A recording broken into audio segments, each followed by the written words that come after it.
So we were examining this investment opportunity on using an inefficiency of a particular situation that involved the city of Montreal and a ski resort. We saw that if there is heavy snowfall, the city of Montreal will incur into big expenses cleaning the snow, but the ski resort will have a bigger income, bigger revenue.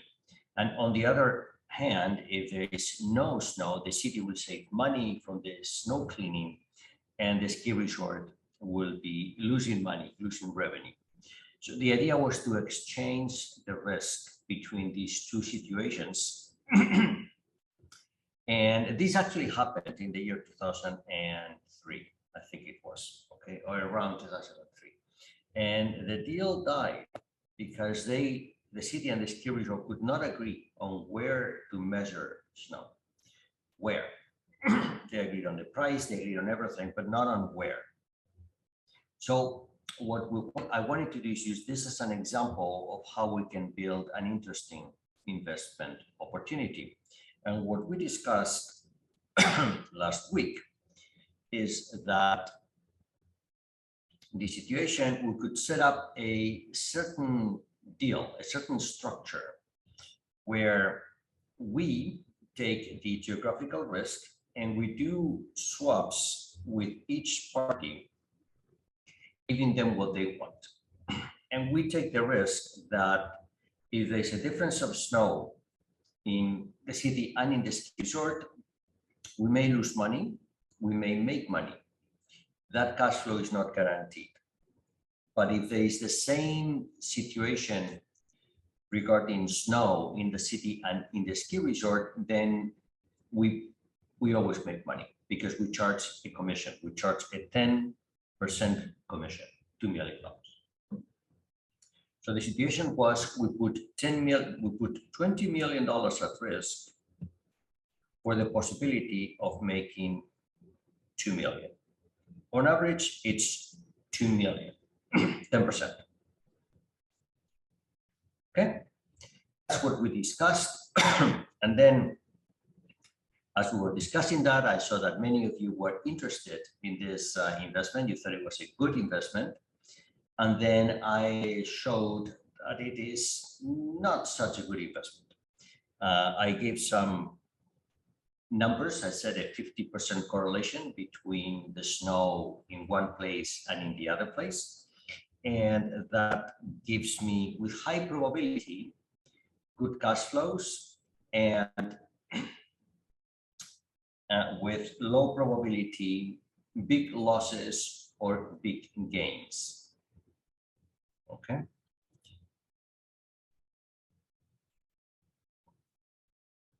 Good. And there was a way to mathematize all of this. There was a way to mathematize all of this by looking at the investment return, which is 10% in our case. The expectation is 10%. And then a new concept, which is the volatility, which has been calculated to be approximately 50%. The calculation is here. And then we divide one by the other. I gave you that recipe. We will see why that recipe works later. Okay, this recipe ensures that we have a way of deciding if this investment is good or bad. And the answer is that the investment is not good because there's a sharp ratio. The division between the two of them is 0.2, and this is low. In other words, we're going to be taking a lot of risk for a small amount of return. Okay, but we will see more about this later. What I want to do today is where we left off. What I want to do today is I want to tell you how we can make this investment into a better investment. Okay. And I can see that my video is freezing again. I think I'm going to continue. Maybe it's going to fix itself. If not, I will try to fix it during the break. Okay. Good. Let's see what I can do. It's my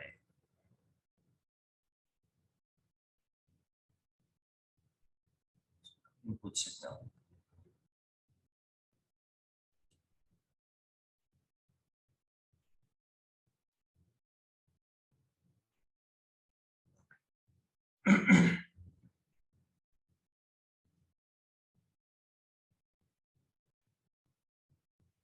Okay, I'm going to continue.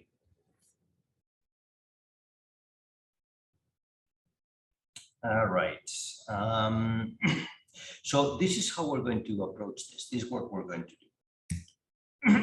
We're going to construct a diversified investment. The key to making this investment work is to realize that we could do the same thing, not in only one city and not in only one ski resort. We can do this across the board in different cities and different ski resorts. So I'm going to build what's called a portfolio. I'm going to do 100 similar swaps between 100 cities and 100 ski resorts. What you have here is a map of North America. My original idea was to do this in Montreal, which is somewhere right there, below my text box. But I could do this in other places. I could do this in the west of Canada, in the center of Canada. I can go to the United States. I'm going to stay in North America. I'm not going to go to China or Russia or anywhere else. Okay, I'm just going to do it in North America. And I want to construct a portfolio, for example, this. The one that we were discussing is here. This is what we were discussing, right? That's a ski resort and the city, but I can go to other ski resorts and other ski resorts and other cities. So we can construct a portfolio, and let's say there's 100 cities. To make it simple, we're going to assume that they're all the same. We're going to assume that the conditions for the swap are the same across all cities and all the ski resorts. 100.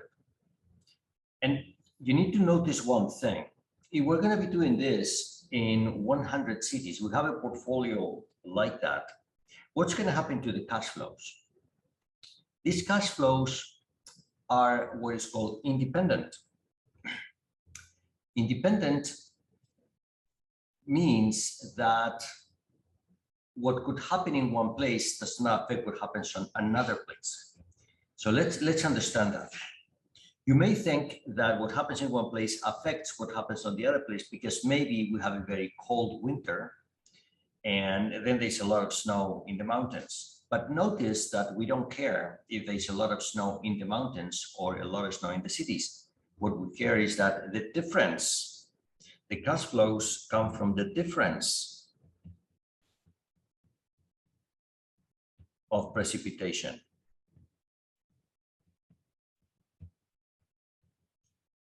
And the differences are independent. The amount of snow is not, the weather is not, but the difference between one or the other are independent. For something to be, for this said, for some dependent to take place, what we will need is that suddenly there's a lot of snow in all the cities and no snow in the ski resorts all across North America. And that is unlikely to happen. That's unlikely to happen. That's why we say that these cash flows are independent. But we'll see more about this later. But what happens when the cash flows are independent? You probably know, and if not, I will explain here, that when you have an experiment which you run 100 times and it's independent, the standard deviation drops by the square root of the number of events. It's the square root of 100. That means that suddenly our volatility is not 50%, but 5%. And our return continues to be 10%.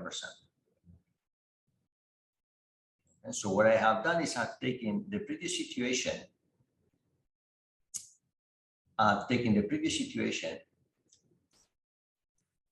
From an investment that has a certain amount of risk to another that has a much lower amount of risk, because we are diversifying across the different instruments in our portfolio. We're going to be doing this a lot. This is the first time this appears, and it's the concept that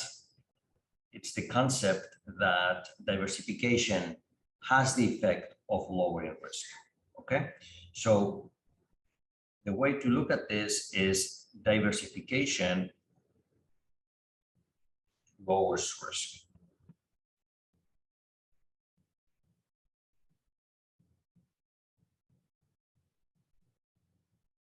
This is the key takeaway from this example that we have here. Okay? Diversification lowers risk. This is very important. We're starting with something important here, and I want to know that this is well understood to all of you. Is this well understood to all of you? This is, we just, as I like to say, we just climbed the new mountain, and I want to make sure that we're all together. I want to make sure that you're all with me. I didn't lose anybody in the process.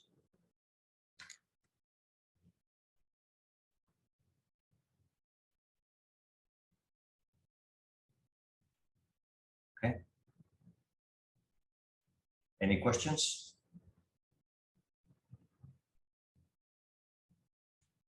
I want to make sure that everything is clear, that you'll understand what I'm doing here. This is an important thing that we're doing right now.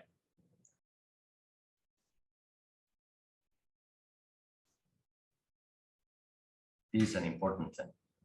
We are, for the first time, going from an investment that has high risk. We're going for an investment that has high risk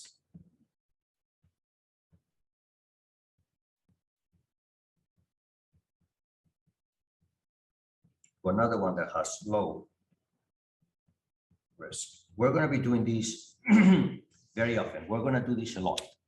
And that's why I want to know that this is well understood.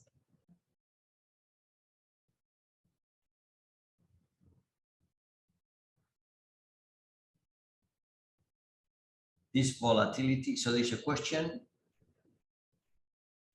meaning how is this volatility, how to, the question is how to calculate the volatility. I don't see the answer.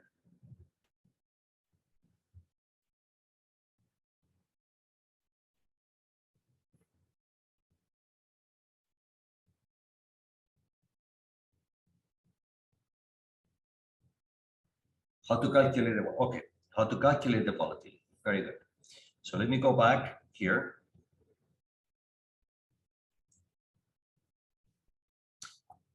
We're going to see all of this in great detail later. I am right now just telling you how this works in practice. So this is how we calculate the volatility. We have to take the cash flows. Here the cash flows are in percentage, and then we multiply it by the probability of the cash flows. The cash flows are squared, and then that will be the square of the volatility. That's how we did it for one investment. When we have many investments, this becomes very difficult, but we don't need to do that. There is a formula we will see later. And the formula tells us that when we have different investments,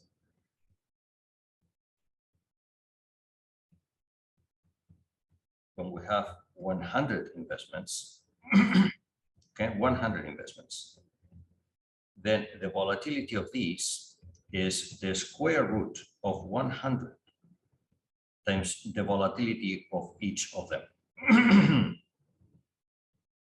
Okay, the total volatility is 100 times the volatility of each of them. You don't have to worry about this formula for now. We will see this formula later. We will see how to do this formula later.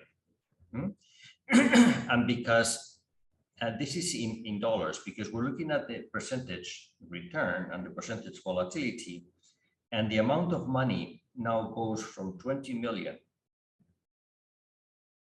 to 100 times 20 million, which is 2 billion. We can see that this volatility in percentage terms drops from 50 to 5. Okay. It has to do with this formula. This formula that we will see later. We're going to see formulas like this later. Okay. We will see that this formula is what makes this calculation possible. I'm just giving you an introduction to what we're going to be seeing later.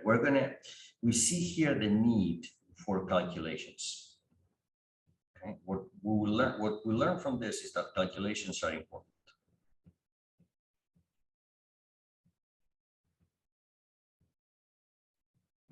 Calculations matter. Calculations are important. Okay. I don't need you to understand all of this very well right now because we're going to be seeing this in great detail later. Okay. But if you go to our investment here, investment is now a very good investment. Very good investment. Because we make a 10% return with a 5% volatility, that gives us a ratio of 2. 2 is very good. A Sharpe ratio which is bigger than 1 is typically considered to be good. Okay, the Sharpe ratio is bigger than 1, that is considered to be very good. All right, what do we learn from here? And again, don't worry too much about the calculations now. We're going to see, I have a whole chapter devoted to calculations. We're going to learn how to do all these things very well. For now, I just want you to witness how we're going to be doing this. So we can see that by putting investments together, we gain. The return is the same. We don't lose in the return, but we lower the risk profile. This is called the risk profile. So this is a good investment. I'm not going to ask you. I'm just telling you, this is a very good investment. This is a good investment.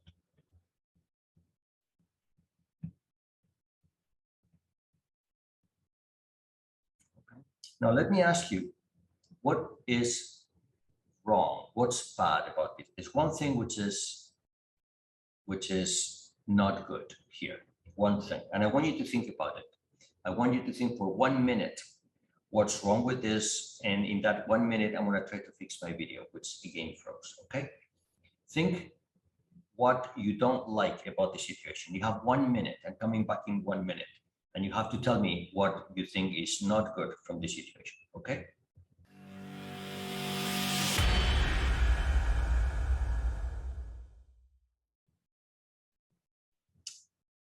What's not so good here is that we need a lot of money. We need 2. We need 2.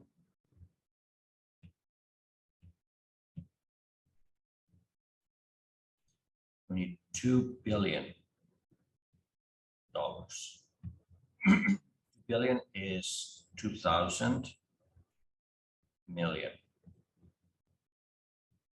Or in other words, it's 2 times 10 to the power 9 dollars. Okay, that's a lot of money. Who has that money? Who has that amount of money? Do you know anybody who has that amount of money?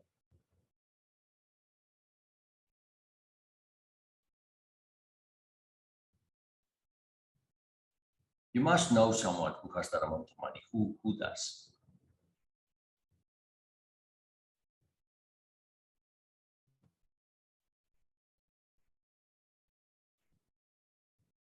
The problem is that very few people have this amount of money.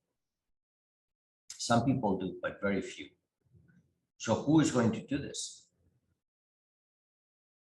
This is a very good investment, but no one, almost no one, has the amount of money to do it, right? Remember when we spoke last week about two types of investing? You invest your own money or you invest someone else's money. Here, this is a very good investment, but we only have one choice, which is we have to invest someone else's money. Do you understand that? Exactly. Yes, a fund. We need to do a fund. You understand this? Okay, so we'll have to create a fund. We have to create a fund of some sort. Okay. Now, before I do that, let me speak about other possibilities. Some of you may be thinking, maybe a bank can do this, or maybe an insurance company can do this. $2 billion is not a lot of money for a bank or for an insurance company. It is a big amount of money, but some have it. But the thing is, even a bank or insurance company, think about it, they are also a pooled version of this. It's not their money, it's a lot of people's money put together. So what we have to understand is how you can put money together. So someone said here, multi-channel investment. And I think I know what you mean. We will use a different term, but yes, you're right. Someone mentioned a fund. Yes, that's what we're going to do. We're going to construct a fund. When you have a situation like this, when you have a situation where you can make a lot of money, but you need to put money together, then you create a fund. And that's what I'm going to do. I'm going to show you how to create a fund. Okay? I'm going to show you how to create a fund. All right. We do it as follows.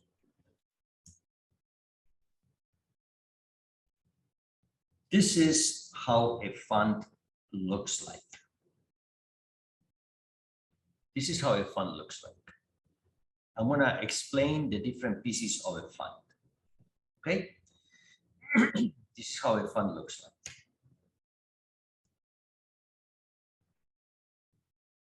Sorry, I begin my videos. Going away again. Okay, looks like it's working now again. Okay, so this is how a fund looks like. I'm going to explain the different parts of a fund. And the fund is here, it's in the center. And a fund is a legal entity.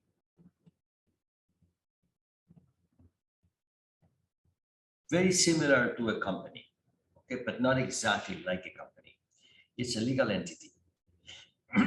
So in order to understand this, I think no one is going to volunteer, but I would like to ask if there is a volunteer, someone who wants to work with me to create this fund. Is there someone who wants to work with me to create this fund? I'll pay you very well. No, not even if I pay you, no one wants to do it. Okay. Okay, so this is how we do it. Okay. We're going to go and we're going to ask investors for money. Okay, we have a good idea, but we need $2 billion that we don't have. We need to raise $2 billion. So what we do is we talk to investors. How many? We don't know. Maybe hundreds of investors, maybe hundreds. Here I have an example of 4, but we're going to go and we're going to ask them for money. When we ask them for money, and some people think that we ask them to give us the money, they cannot give us the money. The money cannot be given to us. And then we collect all the money and we invest it. Because if people give us the money, we could take the money and run away and keep the money. Why would we invest it? If the money is given to us, the money is ours. So we take it and we go away. Not good. Okay, so they have to put the money in a fund. A fund is a legal structure which is created so money can be put there. Okay, this fund has a certain location. You can put this fund in different locations. You can put this fund in Hong Kong. You can put this fund in Cayman Islands. I'm not sure if you've heard of the Cayman Islands, but it's the biggest place for funds. It's the place where most funds are. Okay, Cayman Islands. You can put them in Luxembourg. There are many places where funds exist. And the reason these funds are there is because you need a certain legal framework. Okay, the law, you need a certain legal framework for the fund to exist. And in different situations, or in different countries, in different jurisdictions, the legal framework is different. So if your investors are going to be in Asia, maybe you put them in Hong Kong or in Singapore. If your investors are in Europe, maybe you put them in Luxembourg. If your investors are in North America, maybe you put them in Cayman. Very often, the location of the fund has to do with the location of the investors. So the investors and the fund, they share location. Okay. Very important, but I'm not talking about that in this course. This course is about quantitative strategies. Okay, not about legal strategies, but I will mention that the location of the fund is very important. That's one thing.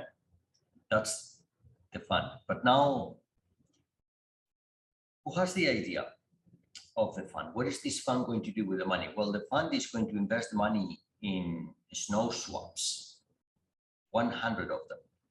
Who's going to do that? Let's say I am going to do that.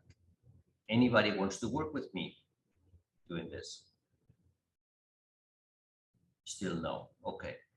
So then I'll do it myself. Okay, but I'm going to need help. I'm going to need people who help me do this. I'm going to need people who do the accounting. I'm going to need lawyers to do contracts. I'm going to need salespeople who will travel to cities and convince them to do the deals. I'm going to need employees. So I have to set up a company to do this. I have to set up a company. And this is the company I set up. It's a management company. That's the name. It's a management company. And this will have a certain name. This would be, for example, the Seco company. That's my company. Okay. What's the name of the fund? The fund could be called the Snow Fund.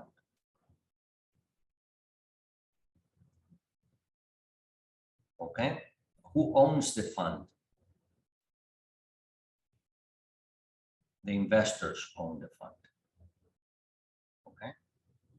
It's not exactly a company. It's not a company that has shares. It's a legal structure. It's a trust. Okay. But the Snow Fund is owned by the investors, but the management company is owned by me. And the management company will have employees, people who help me manage the money. Okay. So people like you will probably be working in a management company. I don't think any one of you will work in a fund because the fund doesn't hire people.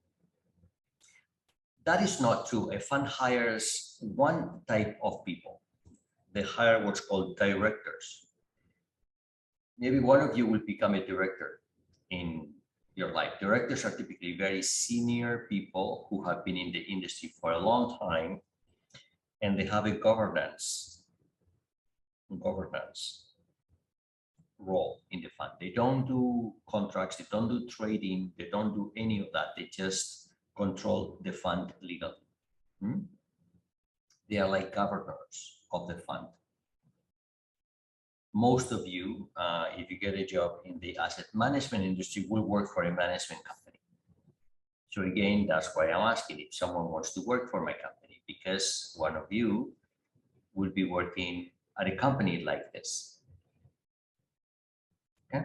All right. So my company, the management company, is the one that is going to do all the work for the fund. For the fund to produce $20 million of profit, I have to work. I have to do a lot of work. Okay. Which is 200 million of profit. 200 million. I have to do work. how would I charge for this? What is the way? I mean, I don't work, I should not work for free. And if you work for me, you shouldn't work for free either. So everybody working in the management company has to be paid. How does the payment work? How does the company, the management company, be paid by the fund? Do you know that? How does this payment work? Anybody knows? We're going to talk about this later, but I'm here still doing a summary. Okay, I want to know how much of this you know. Do you know how the management company is paid by the fund?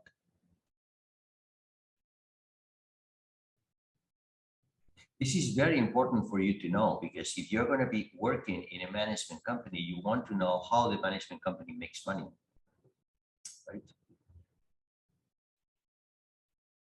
So the management company is paid by the fund in different ways.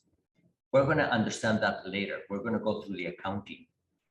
But for now, let's say very easily, let's say that the management company will be paid 1% of the assets, of the money in the fund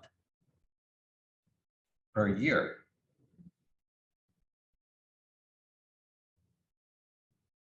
How much money is that? Please answer in the chat. I want to know that you're understanding this. How much money is my company going to make if I charge 1% each year?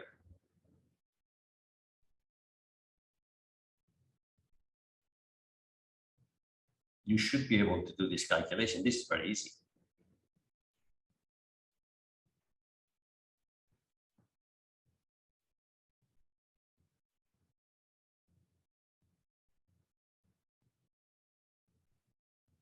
Please answer in the chat.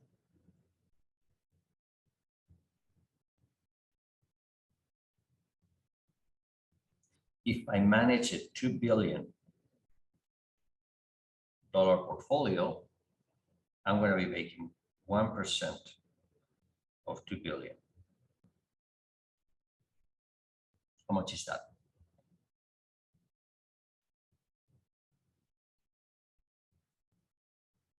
$20 million. Exactly. My company is going to be making 20 million. If I charge 1%, I will make 20 million. We will see later. I'm not going to charge 1%. I'm going to charge more, but we will see that later. Let's stay with 1% for now. That means that my company makes 20 million per year, 20 million per year. Now I ask again, and anybody wants to work for me? I'm making 20 million. How much do you think I will pay you? If you're good, maybe I pay you 1 million. I still have 19 for me. Are you good?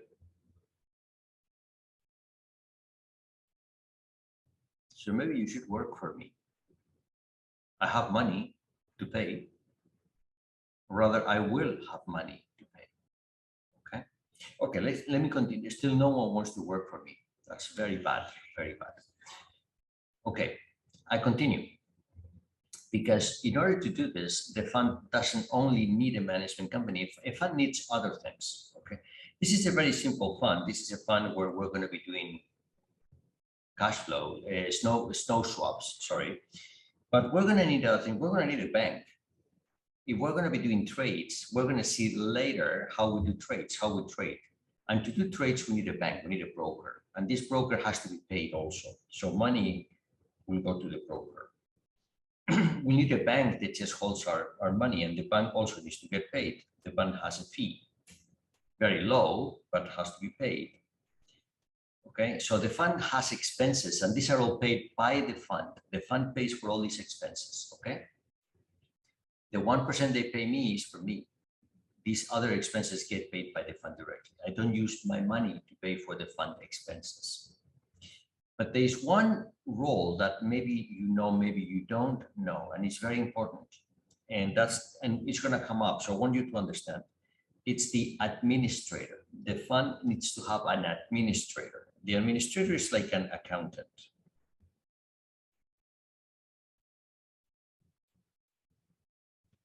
It's like an accountant. What does the administrator do? What do accountants do? What do they do? Please write on the chat. Let's see. What do they do? The accountant would typically just count the money. The accountant, the administrator, will report to the investors how much money is on the fund every month, so the investors know. Okay. I have a very important question here. My company could tell the investors how much money is in the fund, right? Why do I have an administrator that tells the investors? Why doesn't my company do it? Anybody knows?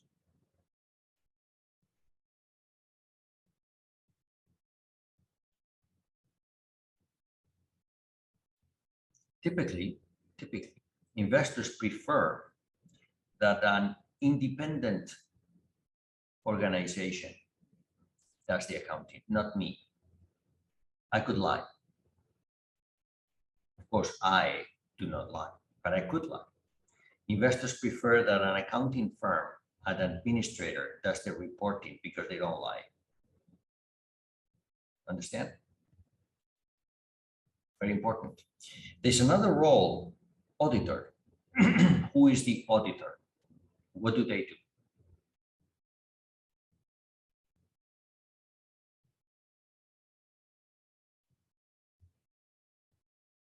What does the auditor do? The auditor checks that what the administrator is doing is correct. Okay, and they do a year-end, typically a year-end audit. So this is interesting because look at this. Look at this. I have the management company doing something.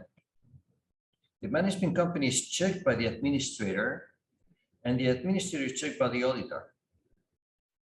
This is very important in the asset management business. When you're doing trading, it's very important that everybody checks on someone.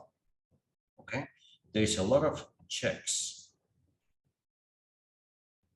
done from one organization to another. It's very important that checks are done so that people don't make mistakes, but also people do not do something illegal. These checks are to prevent illegal activity also. They're there to prevent mistakes and to prevent legal activity. Okay. By the way, the auditor also checks that the broker is doing the right thing and that the bank is doing the right thing. Okay. So what you have in front of your eyes is something which is very interesting, because the fund structure is something needed to collect money. The fund creates money because of its investments, but to create money, you need all of these players, okay? All of these players. So money creation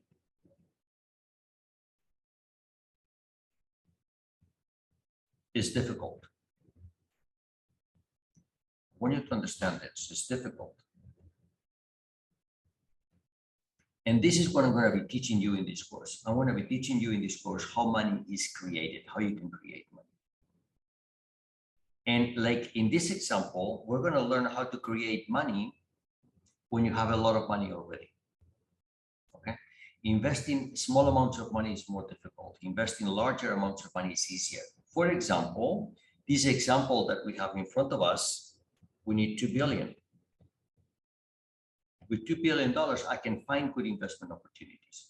If you have $2, it's difficult to find investment opportunities. Why? Well, the reason is all of this that I have here, all of these things here, all of these things are expensive. All of these things are expensive. If I want a good broker, it's expensive. If I want a good administrator, it's expensive. All of these things are expensive. So being expensive means that I need to have a lot of money to begin with. And the best ideas are expensive. They are reserved for the best management companies and the best investors. And this is the reason why investing your own money is more difficult than investing someone else's money. Okay. Okay. I can see some of you understand. So this is the setup. I have some more things to say about this investment. I'm going to use this investment to explain some other things which are also important. Okay, so I'm going to continue. I think I'm going to continue without a break because I think in half an hour I'll be able to finish all of this, and then I will be, I think, at the end of this first chapter. Okay, and it will be so. But please ask questions if something is not clear. Okay, I can see that not many questions are asked on the chat, and that worries me. I prefer that if people have questions, they ask.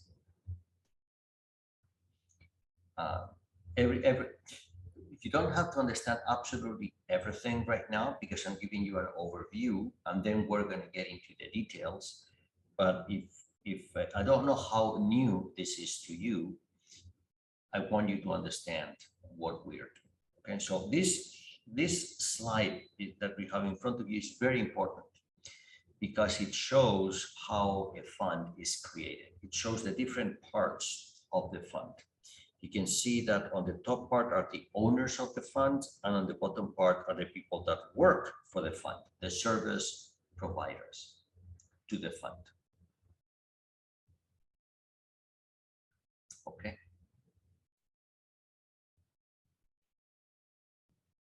All right. I continue then. Well, I just one more thing. The fund is typically called the LP because it's typically a limited partnership. The management company is called the GP. Usually, it's the management company who is the GP, the general partner. These are some of the names that are out there. They don't mean very much, so I'm not going to spend a lot of time on this right now. Okay. No, actually, in this course, I'm not going to spend a lot of time on this. But if you find these names when you're in the industry, they refer to that. The management companies typically has the structure of an LLC, limited liability corporation, and so on and so forth. Nothing that well, there's a lot of things to learn here, but I want to focus on the quantitative aspects of the trading strategies, and this is good for context only. So I'm not going to spend a lot of time on this course. Okay. So if I go back to my fund situation, let me talk about fees. I said earlier that the fund will pay the management company, and I said 1%. Usually that's not the case. Usually it's different, and it depends what kind of a fund it is. If the fund is sophisticated, if the idea is difficult to implement, it will be more expensive. If the fund is simple, it will be cheaper. Okay, and so I'm gonna tell you the different fees which are charged in the fund. This is very important because this is how you are going to be making money. Okay, so you need to understand, because these fees typically is how companies make money, and this is how they can pay employees. So if you're going to be an employee, then you need to know this. If you are rich and you're going to hire your own employees, then you need to know how you pay them. Okay, so this is important for everybody, understanding fees. Fees is how much you pay. And I will go in sequence. There's many different ways to pay. I'll explain this in some detail. First is this, management fees. These are very easy to understand. It is typically just a percentage of the assets that you have. We already saw this. We saw in the previous slide an example where the management company gets paid 1%. 1% per year, which means it's 1 divided by 12% per month. Sometimes these things are paid per month, okay? Usually they're paid per month. Management fee. This is for a complicated investment. If you have a simpler investment, for example, a mutual fund, mutual funds are very easy, okay? In a mutual fund, you can pay as little as 0.5% per year. Sometimes you have mutual funds which are more expensive. You can pay 0.2% per year. Sometimes you have very expensive funds, they pay 1.5% per year.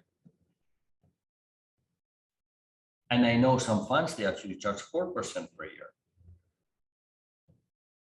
That's very expensive, okay? That's the highest I know, 4%. The lowest is maybe 2%, the lowest that I have seen is maybe 0.2%, okay, per year.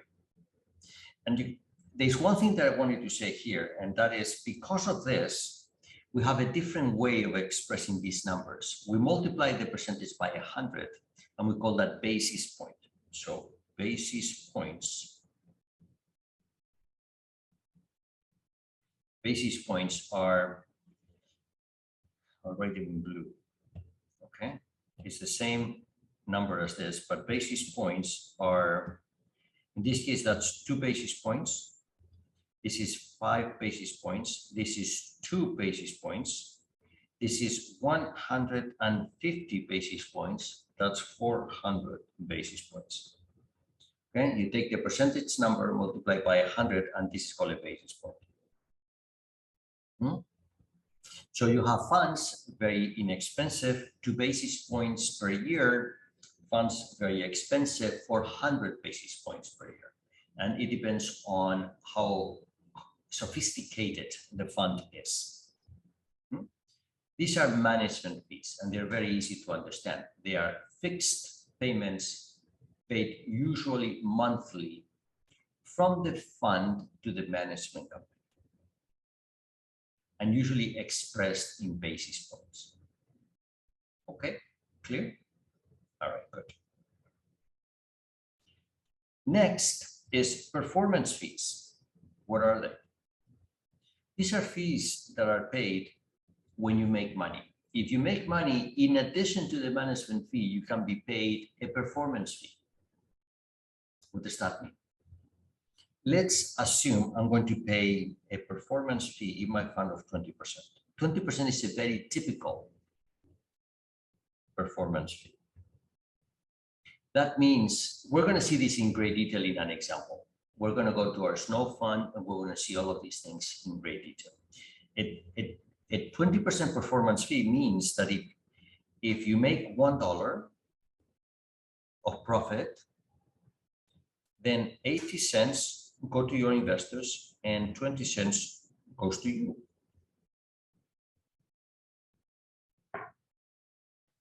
And performance fees are interesting because they are paid from the fund to the management company, as we're seeing here, but sometimes they're also paid within the firm. If you work in a firm, if you're a trader and you make money for the firm, they may give you a bonus of 20%. So there's a performance fee which sometimes works also on employment contracts. Okay. So you have to understand that. And the reason is that typically firms can charge their investors when they make money. So that's what a performance fee is. And it's proportional to the P&L, that's the profit and loss. Now you may be asking, what happens if I lose money? Do I have to pay money? The answer is no. If you lose money, you don't have to pay for a performance fee. Performance fees are positive. You don't earn a performance fee. If you lose money, you don't get paid a performance fee, but you don't have to pay back. Okay, so this is what is called an option. You may have seen that, I don't know, in finance. But a performance fee is a number which is paid on performance, but on losses, you don't have to pay back. So a performance fee is always positive. This is good. And it's usually paid in addition to the management fee. We're going to see that in our example of the snow fund, I'm going to consider in the snow fund, it's going to be a 1% management fee plus a 20% performance fee, which is usually called 1 and 20. 1 and 20 is very typical. Okay, 1 and 20 is very typical. 1% management fee and 20% performance fee. Okay. Like I said, we don't work for free. We have to do our work and get paid for it. Now, the next thing that I want to discuss when it comes to fees is hurdles. Okay, hurdles is what? It's the following thing. Hurdles affect performance fees. They don't affect management fees. Okay, hurdles is the performance fee is paid only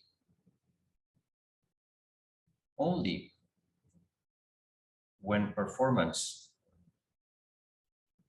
is above the hurdle. The hurdle is a minimum return, and the return could be fixed or variable. For example, you can be paid a hurdle if your performance is better than a certain index, or you can be paid a hurdle if your performance is above a number, 5%. Okay, so it affects the performance fees. And there is many investors want a hurdle because if you pay a management fee, you don't want to pay if you pay a management fee, you don't want to pay a performance fee from the first dollar that you make. You want to pay a performance fee only after a certain amount of money is made. In other words, the investor collects the first profits, and after a certain hurdle, then you can share a performance fee with the managers. Okay. Now, the risks that I have here are not very interesting. I still have them here. Management or performance fees is a different situation where you get paid a management fee and a performance fee, but if the performance fee is positive, you get paid a performance fee is discounted from the management fee. Okay. And the first loss fees are other types of fees where the manager puts up some money at the beginning and then earns a higher performance fee. I may explain this in an example, but the important ones are these two. These are the important ones, okay? With this one being next. And I will explain this in an example, okay? So I'm not gonna ask if you have questions yet because I want to go to my example where this thing is become more explicit. So if I go to my snow fund, this is in my snow fund, okay? If I go to my snow fund, I can see that, let's go through the numbers. I want this you have to understand. Everybody has to understand this, okay? I'm going to do the accounting for my fund after a year, after a successful year. So this is what I'm going to do. This number, this is only millions, okay? Millions of dollars. What is that? That's 2 billion. This is what I have invested. Okay? Investment amount. The invested amount is 2 billion. The manager is not investing anything. The manager is me. I only invest my idea. My idea has cost 0. Okay? Or maybe has price 0. It's not. Okay, so we invest 2 billion. What's the next line? The next line is how much money we expect to make. Let's say we make the 10% we expect. So 10% of 2 billion is 200 million. The manager is not investing, so the manager doesn't have any investment gains. Okay. What happens is the manager has a management fee, and here I'm assuming 1 and 20. That's my assumption. Okay. This is what this 1 and 20 fees. 1% management fee and 20% performance fee. That means that the manager is going to make 20 million. We already saw that earlier, 20 million. And the 20 million, which is income for the manager, is a loss to the investors. The investors will have to pay 20 million to the manager that's going to make 20 million. Is that clear? And now there's a performance fee. How much is the performance fee? I know it's written there, but 20% is how much? What's my performance? My performance, some people may think, is 200 million. I have made a 200 million profit, but that's not true. I did not make a 200 million profit because that 200 million cost 20 million in management fees. So I made the 20% applies to 180 million.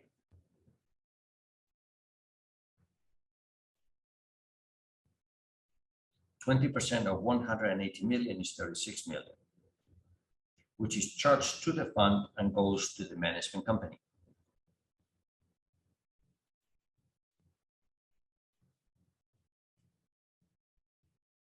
Let's assume they're no more expensive. You still have to pay the administrator, you have to pay the bank, you have to pay the auditor. It's more expensive, but let's not get into that because I want to focus on the trading. On the trading, this is what money we make. So if you do the totals here, you see that the investor makes a net of 144 million. Net. See, this is gross. This is called gross. Oh, so I'm going to write this down. This is called gross performance.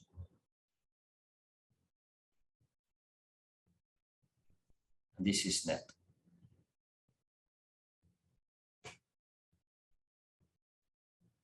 Net because I've deducted the expenses that I have above.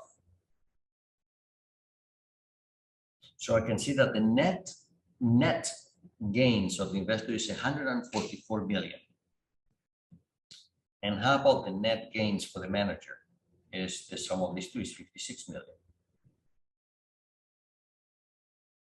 Okay, and this something interesting is happening now because the performance, the profitability to the investor is not 10%, as we said earlier. 10% was gross performance, but net performance is 7.2%. Is that clear? And how about me, the manager? Well, my performance is infinite because I didn't put any money down. But look at that. I'm making 56 million.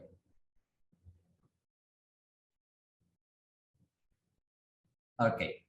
I have a very important question to ask. And I would like everybody to answer this question, which is, where would you like to be? On column 1 or column 2?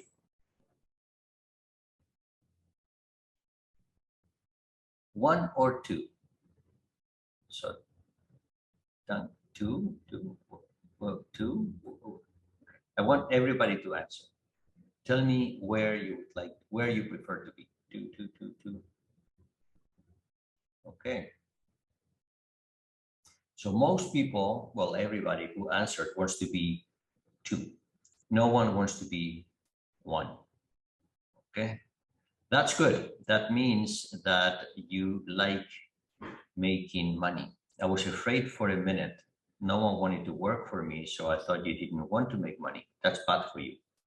So you want to make money. That's good. Okay. So column 2 is the ones who make money. How about column 1? Why would anybody want to be in column 1? What's the advantage of column 1? The advantage of column 1 is you don't have to work.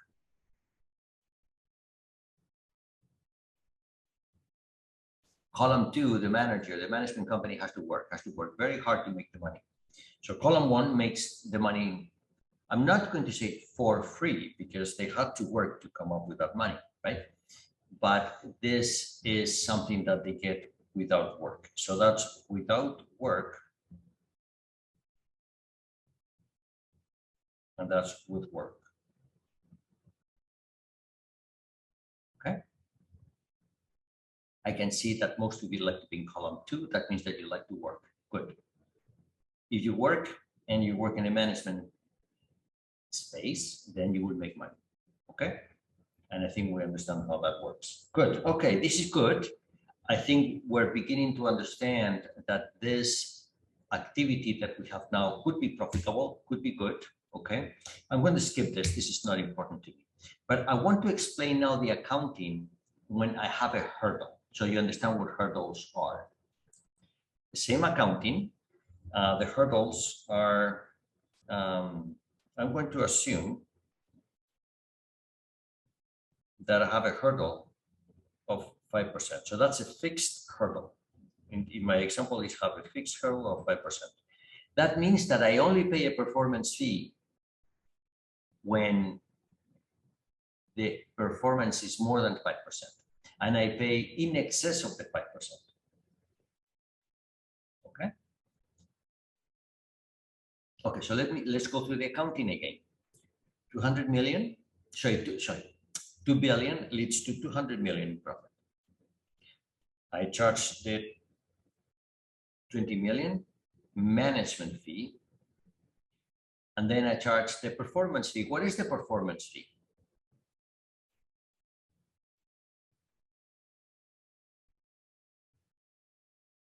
What's the performance fee? We have a hurdle. The hurdle is 5%. 5% of 2 billion is how much? What's 5% of 2 billion?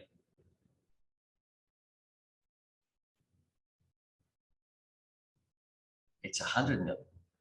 So that hurdle gives us 180. Sorry. That hurdle gives us, the hurdle gives us 100 million target. That means that the first 100 million are for the investor for free. There's no performance fee on that. I'm making 200 million. 100 is the hurdle. That means that I have to subtract the remaining 200 minus 100 is 100. I pay a performance fee on that, but because I already paid 20 million, I pay 20% of 80 million, which is 16. See that? The performance fee in this case is 16 million because of my hurdle of 5%. The result is that the investors make 164 million and I make 36 million. The profitability is now higher for the investor. Obviously, the hurdle increases the profitability to the investor. I still make good money, 36 million. Yes?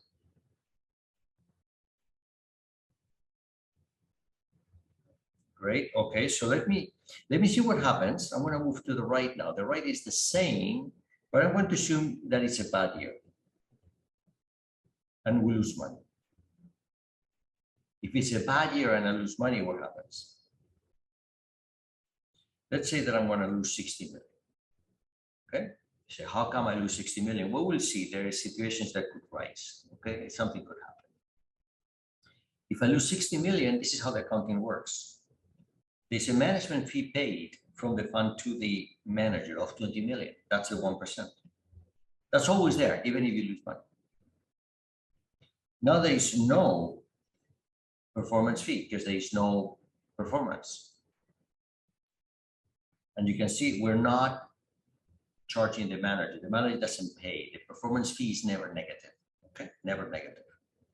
That means that now the investors have lost 60 million from trading and 20 million from costs. So the investors have lost 80 million. The manager still made 20 million. The investors are going to lose 4%. The manager is still making money. So I could ask you again, where do you like to be, on column 1 or column 2? In this situation, definitely everybody wants to be in column 2. Because even when you lose money, you make money. Okay. I'll say something that I want you to remember. The investment sector has two types of players, investors and managers. Investors can make money or lose money. Managers always make money. Perhaps not a lot of money, 164 versus 36. Investors make the biggest amount of money, but relatively speaking, managers make very good money. Okay. There's also another thing that I want to say, and this is true in North America, which is that there's a lot of pressure on the management fees and the performance fees. There's a lot of pressure on fees. Okay, investors are becoming smart and they are beginning to understand that sometimes they pay too much, so they are trying to push down the fees. There's a very good reason for that, which is that making money is becoming more difficult. So you would say that the management sector should be paid better, but the reality is that investors have been not making a lot of money with this low interest rate environment, and they are demanding that the management fees are lower. Okay, so it is a sector under some pressure, downward pressure on fees. But anyway, I'm not going to focus too much on that. This is understood. I have the feeling that it is understood. The expression in your faces tells me that it is understood. Any question before I move to the next thing? So I have another example here. This is a very interesting example, and it's called the first loss fee structure. The first loss fee structure works a little bit differently because this is a situation where the manager actually puts up some money. The manager puts up 10% of the amount of money that we have, 10%. And of the 10%, this is used to make up for losses, as we are about to find out. Okay, so that 10% is protection to the investor. And in return for that, they're going to collect a 50% performance fee. This is very high performance fee. But you will see that the protection that it gives the investor is very good. So in a good year, the way this would work is as follows. The manager has a return of 200 million, 10%. There's no management fee typically when you have a first loss fee. So the manager works for free, but there's a performance fee which is very high. It's 50%. So the 200 million gets split 50-50 between the manager and the investor. The investor makes 100 million and the manager makes 100 million. But the manager invested 200 million. So now the return is not infinity as before, it's 50%. It's very high, but it's 50%. Of the 200 million that it put, it gets 100 million, 50% performance. The investor is very low, it's 5%. But it's very low for a reason, which is that when you have a bad year, look what happens. In a bad year, let's say that you lose 160 million. Of the 160 million, the manager is going to pay all of it. So the investor has no loss, and the manager can lose a lot of money. So this is very interesting because it shows that the investors are protected, but it also shows that the one that is taking the biggest risk is the manager. Typically, investors take risk. As I mentioned last week, investing is turning risk into return. But in this case, the one that's taking the risk is the manager. And because they are taking the higher risk, they get a higher return. Okay? It's a little bit as if the roles are changed and the role of the manager and the role of the investor have changed. Okay? A little bit. Okay, anyway, this is something which is very sophisticated. Maybe you understand. It's not very important. I want to continue. And I want to say one thing, and this is important. Everything what we have discussed and many other things we will discuss later in this course, they're all part of a document, which is called the Offering Memorandum. And it's a legally binding document that funds have and funds use to represent to investors what they are doing. And this includes what's called liquidity provisions, as I'm about to explain, portfolio guidelines, what the managers can do and cannot do, the fees. Where are the fees written? The fees are written on this document. It's a legal document, and this is where the fees show up. It will say how the portfolio is going to be valued. Sometimes you have like in the case of the swap, how do you value a swap? Very difficult. Okay, so this offering memorandum contains a lot of information, and this is the document that makes the fund and the management company bound. And gives responsibilities to the management company. Very important document. Okay, and what does the administrator do? I already explained this, and the administrator, but now I'll give it in some more detail. The administrator, what it does is it will take every month, it will do the balance sheet of the fund, looks at all the cash, all the securities, which are all the assets, and at the same time looks at all the liabilities.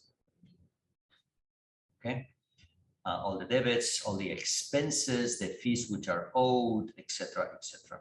And with all of that, with all of that information, the administrator calculates what's called the share price, which is the net asset value of the fund, how much money the fund has, divided by the total number of shares. Investors get shares, so divides the total number of assets by the number of shares, and this is reported to investors. That's in a nutshell what an administrator does. They calculate the value of the fund and they report that to the investors. Is that clear? Okay, I have 10 minutes left, and I want to make sure that I finish this first introduction. So next week we can start with the quantitative analysis. Okay, there's another player in all of this. It's called the prime broker. The prime broker is the main bank that collects all of the trades. We're going to be doing a lot of trades in this course. When you do this in practice, all of those trades go to a central bank called the prime broker. Okay, individual trades may be done through an execution broker, but they all end up in the same broker. It's called the prime broker. That's where they settle. Okay. I think I'm not going to get into much more detail about this. There's a lot of things that I could say. I'm just going to move on. I will also say something else with regards to a fund, which is what's called a master feeder structure. Sometimes your fund is very big and you have investors in many places in the world. As we said earlier, sometimes your fund could be in Hong Kong, in Luxembourg, Singapore, depending on where your investors are. If you have investors all over the world and you want to adapt the legal structure of your fund to your investors, you may create different funds in different parts of the world. But not to complicate the trading, you want to do the trading once for everybody. So you construct what's called a master feeder structure. There's a master fund. It could be in Cayman, in the Cayman Islands, for example. But then you have your fund. You have your feeder one. This could be Hong Kong. Feeder two could be in Luxembourg. Okay. And then your investors go to the fund, which is best for them. But then all the money gets traded to the master fund. It's called a master feeder structure. You will find this in the biggest, more sophisticated funds. But anyway, maybe this is too much detail for you.